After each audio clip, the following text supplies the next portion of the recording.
Hey everybody, and welcome back to Between the Stars Rival here. And okay, take a rest, to take advantage of the calm, to sleep for a few hours in the ship's captain's cabin and recover from exhaustion. Access the ship's internal mission to view the. Not looking forward to this. Not after the last time we had a little kip. After a long day, you retire to your cabin. Your body feels exhausted after so many hours alert. You trigger the opening of the hatch. With a touch of the panel, remove your uniform, preparing your clothes for the next day. You rest with the bed sheets for a while until you finally fall asleep. The intense heat makes you barely able to breathe. How long were you in that desert? Days? Weeks? Your head hurts. You're thirsty. You fall on all fours as a result of dehydration and look up. You're here. A great fountain lacquered in pure gold. With your last strength, you run to it and stick your head inside, trying to swallow more water than you're capable of. You lose your footing and fall to the bottom. Darkness. No. Blinding light. A heavenly chant. You look up to the sky and the stars are gone. A shadow invites you to follow it. You run through the void to some ruins where the shadow slows down. Why did you bring me here? You try to talk, but no sound comes out of your mouth. You're underwater. You're drowning. The flames rise to the sky and they dance. They dance with each other. The shadow turns around and you can see its face. You don't recognize its face despite being very familiar. Wait, of course you recognize it. It's... Wake up. You wake up in the darkness of your cabin and feel quite upset. You immediately look at the time and realize with relief it's still a couple of hours left before you have to get up. You turn around again, and while you put your pillow back together, dive back into your dreams. Mai wakes you up at the set time and takes you a while to figure out what's going on. You remember in a distant way the strange nightmares you had, but in spite of everything, the rest have been especially refreshing. You get ready to go back to the bridge and get out of your cabin in high spirits, ready for a new day's work. We've lost Bungalow. Yes! Reduces engine power. Hey! I don't know how, but we did. Ooh! Hang on, let's go back out and see what's changed. Requiem. Talk to the prisoner again about your nightmares and the crew's erratic behaviour. Access the ship's internal missions. Yeah, okay, so we've got to go and do that now. Doing everything while we're here. We'll stay right here and just take care of it all. You go back to the ship's cells to speak with the tablet's plunderer again. The first time you visited him, you had barely understood a word of what he said. But little by little, everything seemed to start to make sense. Ever since you found the tablet, you've been having strange nightmares. Your dreams were chilling and convoluted. It was increasingly difficult for you to distinguish them from reality. Strange events had also taken place among the crew, which were becoming more and more difficult to explain. Maybe it was the bewilderment or desperation to seek an answer, but whatever it was, you were standing in front of the dungeon door, ready to talk again. You slow down in front of the cell's force field and watch him for a few seconds in silence. The man keeps his back to you while he brushes his finger across the walls, as if he was trying to draw something. Maybe that had been a mistake. I'll come back for answers. Completely quiet, he looks over his shoulder till he notices you and keeps doing his own thing. In any case, he seems more active than the first time you spoke to him, which is a good sign. You proceed. Ever since you were arrested, the crew has been acting strangely. It may be crazy, but I'm starting to think that the tablet you were holding when we caught you has something to do with it. The prisoner starts scribbling on the wall in a frenzied way, so fiercely you start to see a little trail of blood trail across, following the trace of his finger. Besides that, there's all dreams. The man suddenly stops. He speaks to you. He whispers to you. Why do you do it? You mean the tablet? The man observes, thirsty for blood. 1,000 years watch. A name for something unspeakable. Haven't you seen him at the bottom of the stars, where humanity has rested for millennia? Are you willing to sacrifice yourself? I don't understand a word you're saying. The man continues to draw frantically as his pace increases. A grain of sand within a desert. A dream without form, without importance. Past, present, and future. Undisturbed, indomitable. Sleep while you dream. Dream while you sleep. Do you hear the music? Okay, this was a bad idea. The man continues to draw frantically as the pace increases. A very bad idea. He turns around, showing his face. Your heart skips a beat. The features of the man you have captured here have disappeared, and instead you can see a very familiar female face, her intense eyes piercing yours as she advances towards you without ceasing to speak, this time with the voice of Captain Scott herself. Over the vast darkness where the dreams converge, there is no time, there is no life. Men and women cry, the stars have gone out, or perhaps they never existed. She gets closer and closer to being just a couple of steps away from the force field that keeps her confined. Stay away.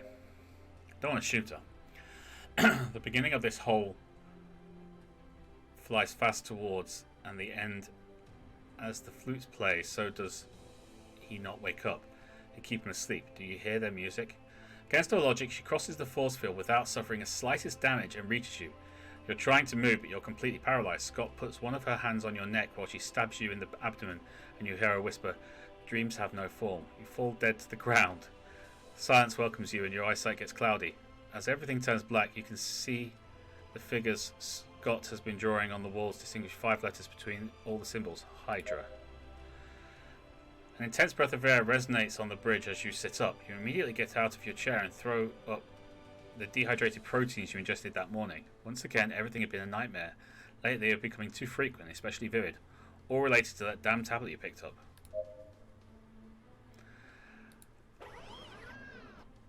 Okay, maybe this episode should be called Dreams 2. Right, ship's in good shape. We're in good shape. We have a distress signal over there. It's only 99 kilometers away.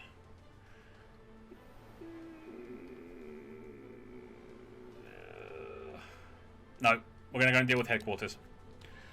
We're going to go and deal with headquarters.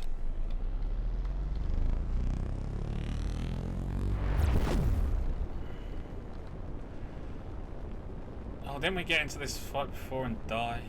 No, we won. We won the second time. We did. We did.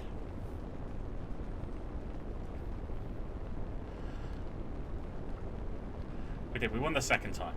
We lost the first one. Oh, boy. Yeah, we won the second time. We had like 1 hull left or something, or 3 hull left, or something stupid. It was a ridiculously low number.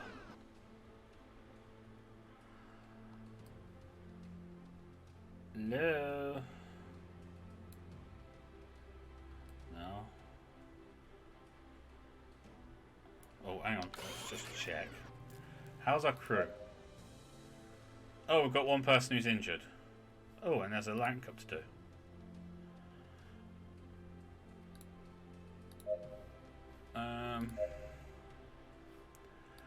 Complete that.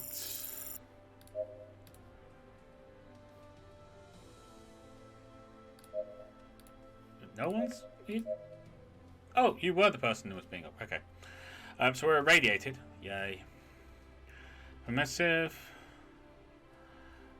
We lost that one that slows us down, though. That's cool. That's going to help with combat. I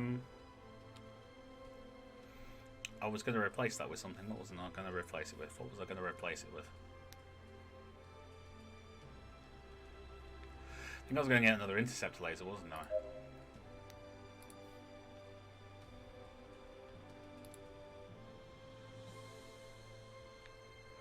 At least I think I was. Ooh, a cloaking generator. That could be useful.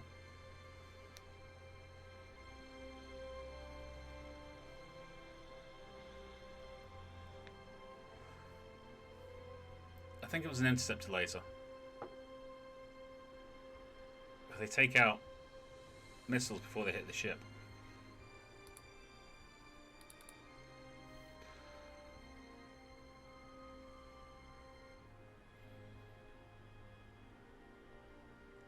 Yes.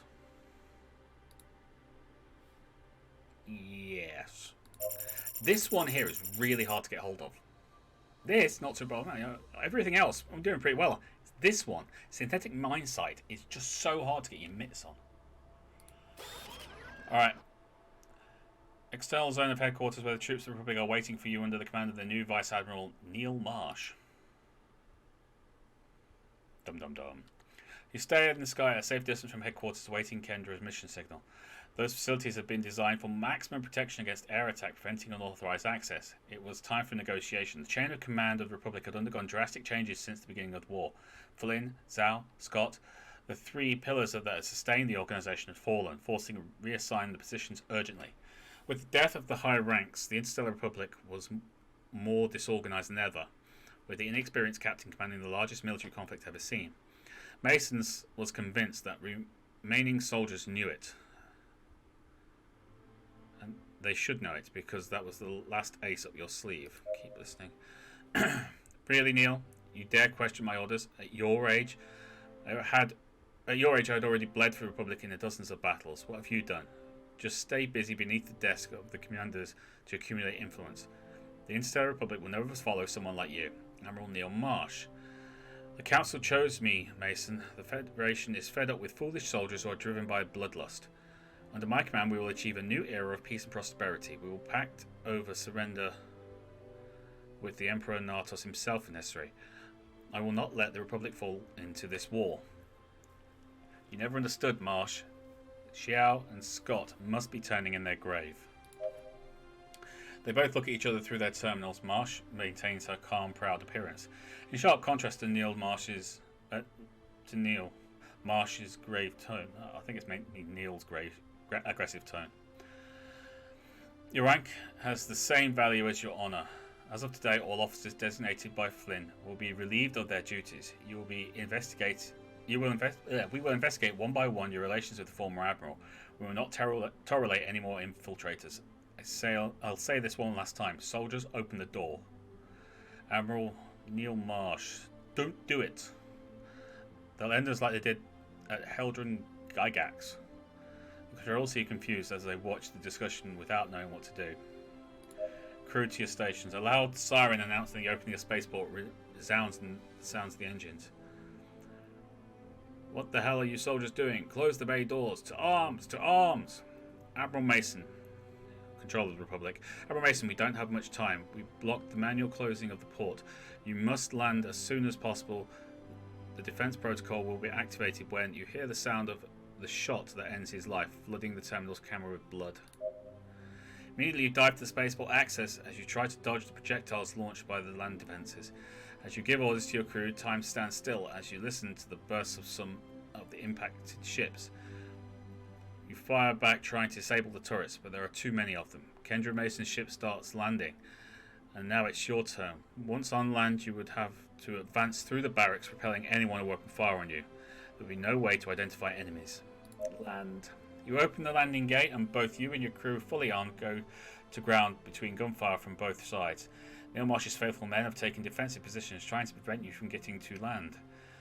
You can see Kendra Mason at the front of the command, shooting unceasingly, towards one of the entrances inside where several soldiers are sheltered. Captain, we must make our way to the Admiral's office. This will not end until we finish Marsh. We'll cover your backs. It's a fight. It's time to fight. Roll that die.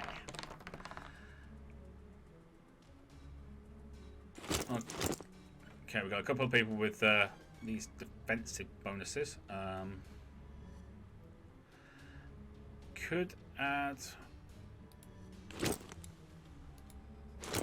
There you go. We've got a bit of extra protection.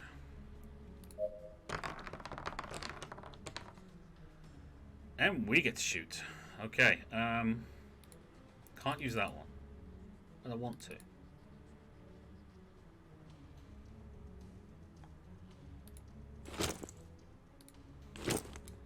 Okay, resolve the roll. We've now got almost everybody with body armor.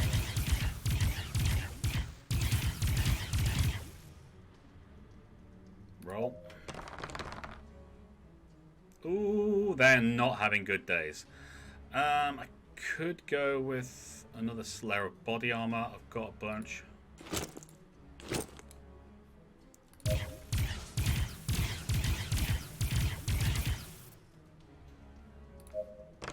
They can't get blanks forever.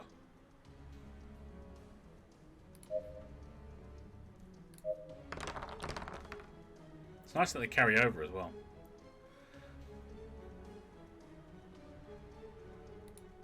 No, I can't use that. I'm kind of wondering why.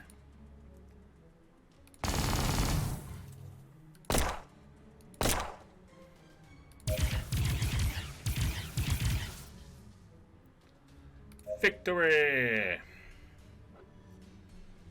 You advance through the headquarters as you cover Mason, who leads you through the corridors. Chaos reigns in the facilities, comrades in arms shooting each other, captains falling into the hands of their own crew. One shot brushes your head, bringing you back to reality. You had to concentrate on the mission. The attack would decide the future of the Interstellar Republic. All that was left was go through the door that stood in front of you. Let's do this. The control room was empty. Normally, dozens of soldiers would escort the Admiral to his duties. We had assumed that Neil would have barricaded himself here waiting for you, but it seems it was not the case. He heard this sound under one of the tables and approached carefully. Kicking a seat out of the way under the table, Neil sobs, crouching. Marsh, I thought you were a fool, but I didn't think you were a coward too. You should have surrendered to the headquarters when you had the chance. Believe me, if I had been Nartos, this would have ended much worse for you. Arrest him. Pick up Neil by the arm and put him in handcuffs on him, and intention of taking him to the cells.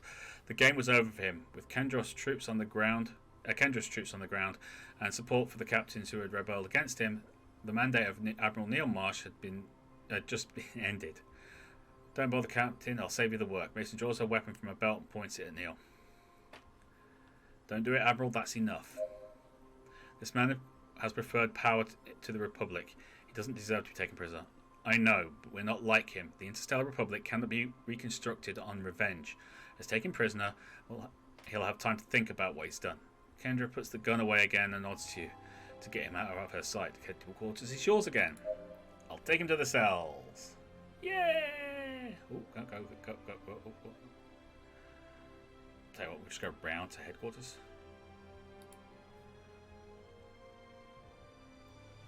Headquarters has been conquered. Kendra Mason's victory has placed the facility under her complete control, and preparations for the final battle were already on track. It had been barely 2 weeks since the battle that was now barely perceptible. Kendra had taken charge of putting back into operation those ruins you had left after the battle. You walked through one of the training domes to head to the command room where you would meet the Admiral.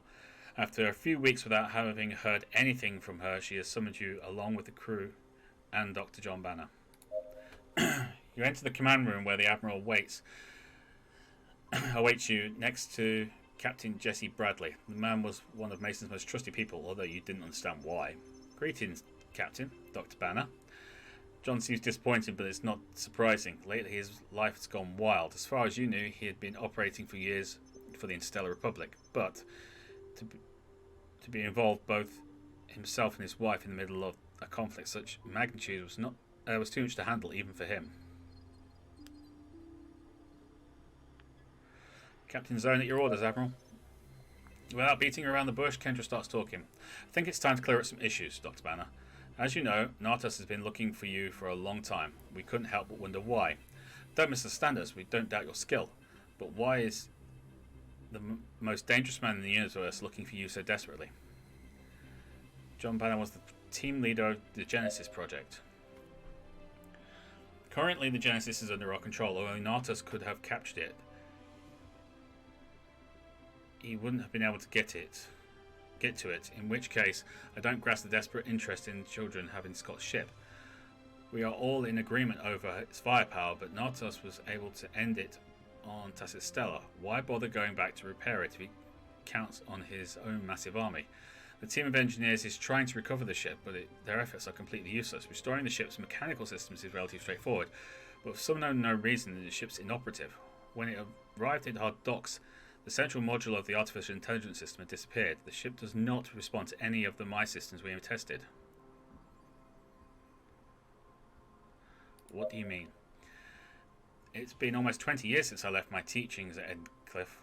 When the Interstellar Republic knocked on my door offering me a position of researcher in the command of the university's most skilled engineers, I thought it would be the greatest scientific opportunity I'd ever had in my entire career. Now I realise it was a terrible mistake. The Republic was looking for the deadliest weapon known to man, and I assure you we almost got it.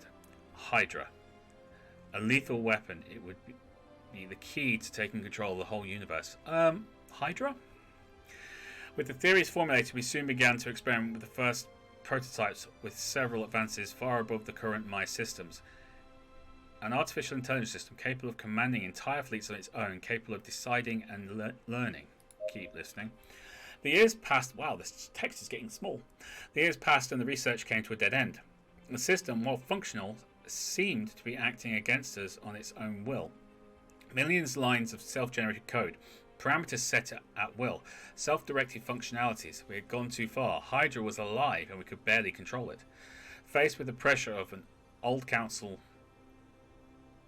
Faced with the pressure of the old council to go ahead with the project, we were tangled up in the whole situation. Only Admiral Shiloh and Captain Scott really understood the implication that Hydra could have in the universe, so we got down to work.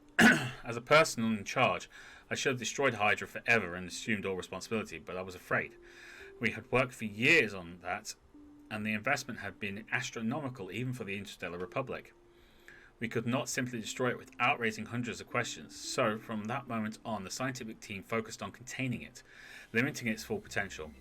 With the new system we designed under the name Genesis, we sealed Hydra by keeping it under control at the cost of reducing its power to a minimum level. Don't tell me that. That's impossible. Hydra being contained within the core of Genesis, designed to serve as a barrier and prevent it from becoming destabilized. The Republic had obtained the deadliest ship in the universe to date, a ship capable of competing hand in hand with entire fleets thanks to the monster that slept inside, the struggle to get out, the Genesis warship. Knowing the truth, former Captain Scott didn't think twice. She would be in charge of serving for the rest of her days as warden of what the Interstellar Republic had created. Without further ado, she called her trusted men to serve as a crew and left Tacit Stella. He remained silent. The story left a knot in your throat. With Hydra under his control, Nartos would have the universe at his mercy, as long as he can control it. Otherwise, I don't even want to imagine what Hydra could do for itself if it was unleashed. All is not lost. If Nartos is looking for you, it's because they have not been able to access the core, which will give us some time. You overestimate my capabilities, Admiral. Sooner or later, he'll get access to the core, and that'll be the end. I don't think so. In the midst of all the chaos, you show the core of the Genesis. That's it. We rescued the core from the Genesis when my crew found it. We wanted to know exactly what had happened to Scott, but it seemed that we had in our hands what Narcos seeks so desperately. No wonder the science team couldn't access it, yeah. Banner, it's unfair of me to ask you, but we must reveal Genesis. I fully understand the risk we run, but we have no other options. After the battle with Flynn, our capabilities have been diminished. The only thing that can balance the scales is the weapon Narcissus is looking for. Hydra cannot be controlled, Admiral. It's too powerful. With enough time, the right personnel, maybe we could rebuild the ship and contain it, as we did some time ago, but no, nothing will change. The best thing to do, now that you know the truth, is destroy Hydra forever. Banner's right, it's too dangerous. Mason's looking at you.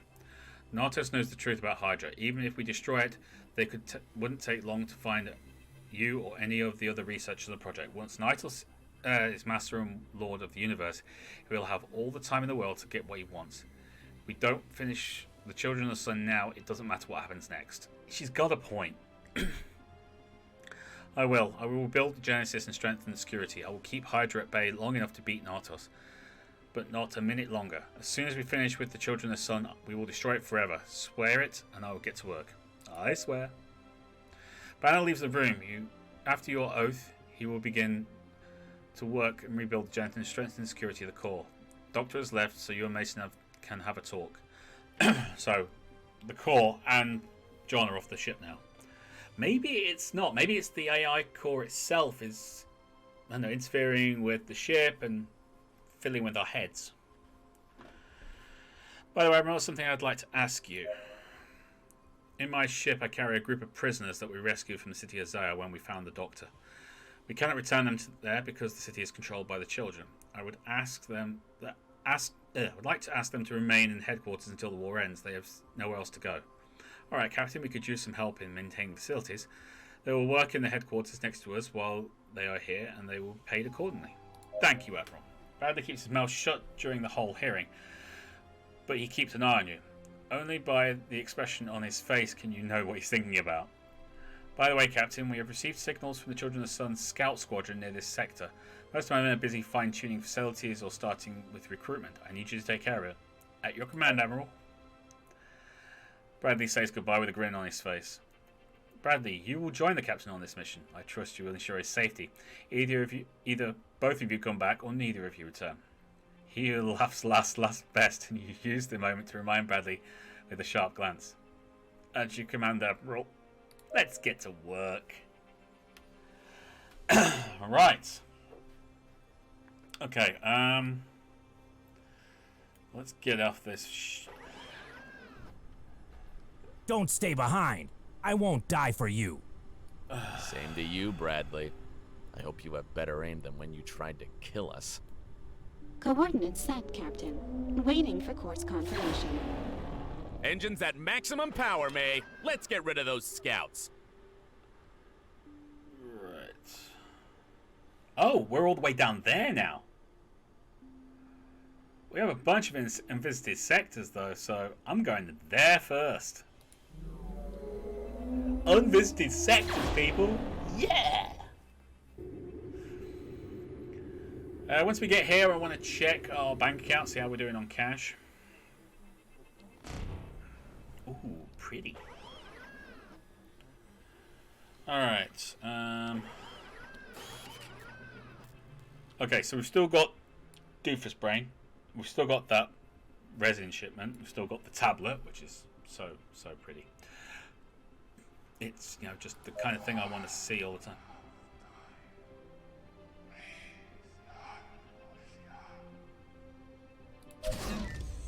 Please tell me you all heard that.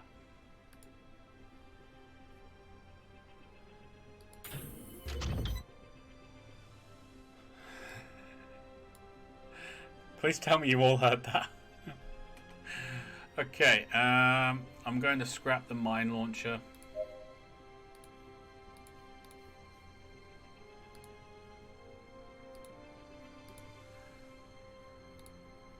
And we're going to scrap that missile launcher as well.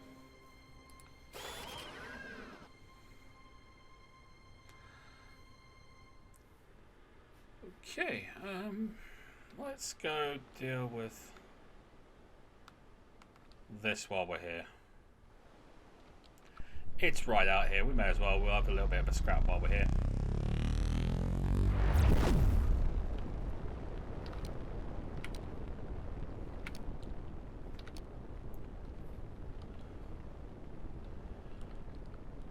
Well, I'm assuming it's a scrap. It might just be a knockdown drag out. It might be a pure let's help people. Communication screen lights up. The captain of the ship appears visibly in a precarious state of health. We've run out of supplies. Don't think we can get to the space station where we start. Could you give us some food? Give them food. Head to the target. May, prepare boarding protocol.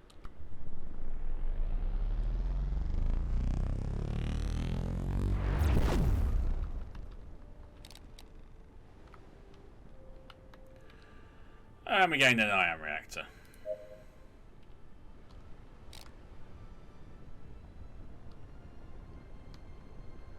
That's not too bad, I suppose. Nothing else in the system, so let's take a check of this this station.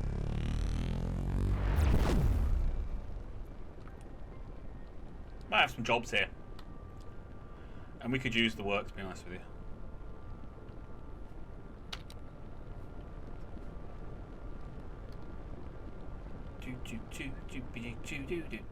you. Oh. Nope.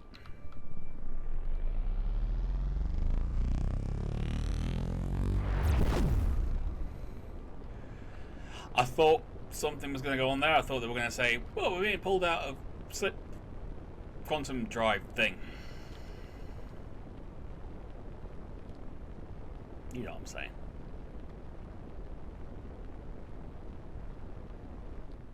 Comms chief, request permission to dock.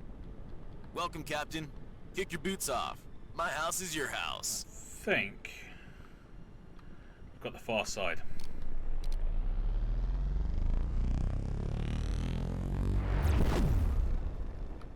Yep.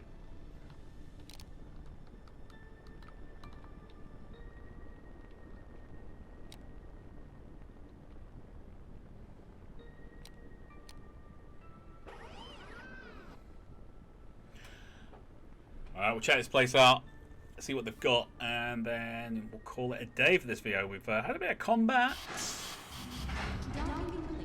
Only the authorized personnel can disembark.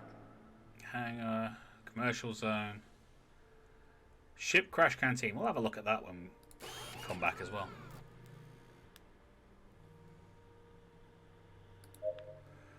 That's scrapping. Okay.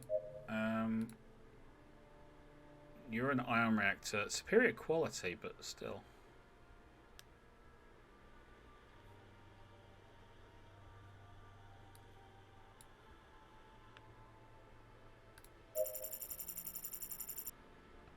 Canada, the Republic. Nuclear missile launcher, normal quality. Normal ammunition. Yeah. If it was like a super missile launcher, then yes. A higher quality or superior quality, then absolutely. But it's not. It just ain't. So, no. I don't think we're actually going to use these, so I'm going to actually sell them.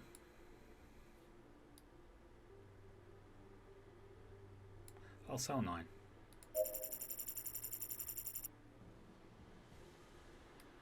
That's going to be scrapped.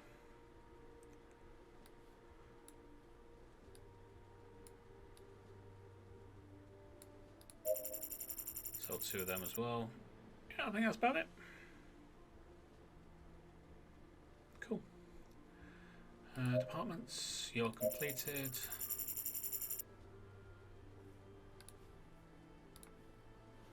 Scrap. No one's injured. Cool. We're not doing bad. We're not doing great. We've got delivery and then water and oil.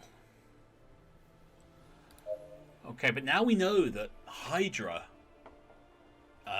is something to do with like super intelligent AI that's self-aware. It's Skynet. That's what it is. It's Skynet.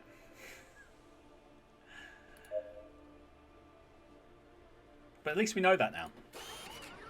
Alright, next time we will probably have a look in there, see if there's anything in there for us to deal with.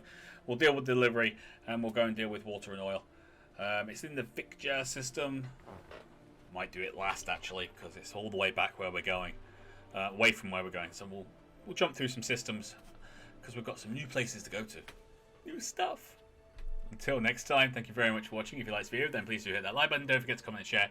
If you're new to the channel like we saw, please do consider subscribing. Until then, you lot take care of yourselves. I'll see you there. Bye-bye.